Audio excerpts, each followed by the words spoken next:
আসসালামু আলাইকুম।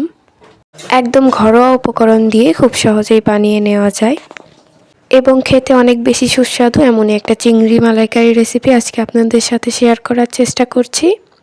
আশা করি আমার আজকের রেসিপিটি আপনাদের কাছে ভালো লাগবে। ভালো লাগলে চ্যানেলটিকে সাবস্ক্রাইব করে পাশেই থাকবেন।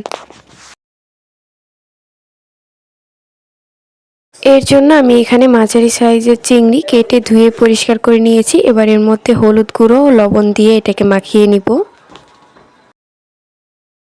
মাখানো হয়ে গেলে এবার চিংড়িগুলোকে আমি ভেজে নিব।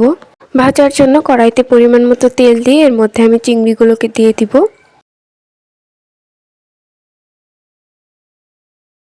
এবার চিংড়িগুলোকে হালকা কালার আসা পর্যন্ত ভেজে নিব। খুব বেশি ভাজা যাবে না, অল্প একটু ভাজলেই হবে।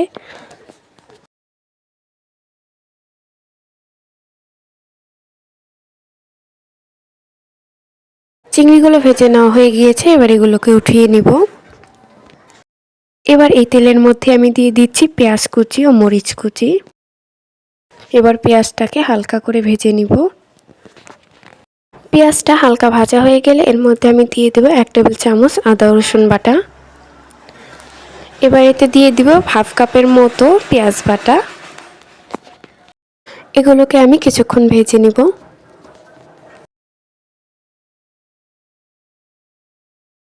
সামান্য ভেজে নেওয়ার পর এতে সামান্য পানি দিয়ে দিচ্ছি, এতে করে মশলাটা নিচ থেকে পুড়ে যাবে না।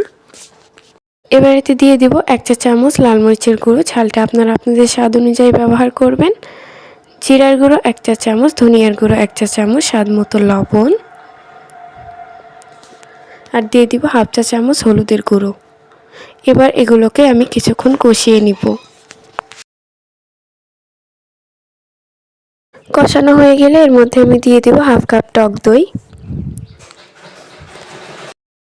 এটাকে নেড়েচেড়ে ভালো করে মিশিয়ে নিব। মেশানো হয়ে গেলে এর মধ্যে আমি দিয়ে দেব আগে থেকে ভেজে রাখা চিংড়িগুলো। এবার এগুলোকে আরও কিছুক্ষণ কষিয়ে নিব।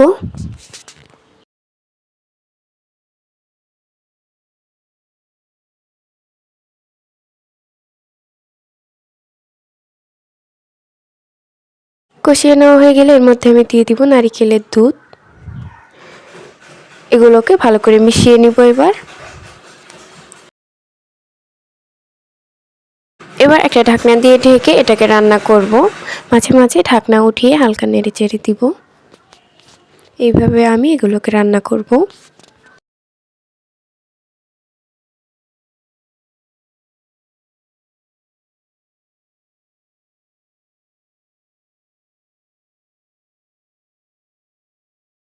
আমার চিংড়ির মালাইকারি তৈরি হয়ে গিয়েছে, এবার এটাকে নামিয়ে নিব।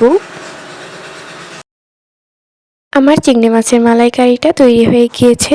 আমার আজকের ভিডিওটি কেমন লাগলো অবশ্যই কমেন্টে জানাতে ভুলবেন না। ভিডিওটি ভালো লাগলে চ্যানেলটিকে সাবস্ক্রাইব করে পাশেই থাকবেন।